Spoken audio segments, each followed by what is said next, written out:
फिर सैयदना अबू हुरैरा की रिवायत पढ़ देता हूं रज़ी अल्लाह।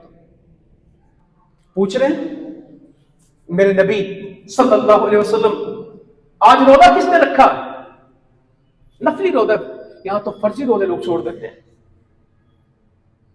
यहां रोजा रखकर फजर नहीं पढ़ते, रोजा रखते हैं सर।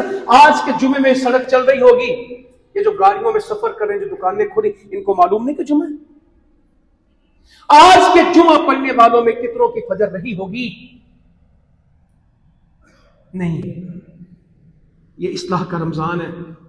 जो सुस्ती हो गई अल्लाह ताला माफ कर दे, आइंदा नहीं करते।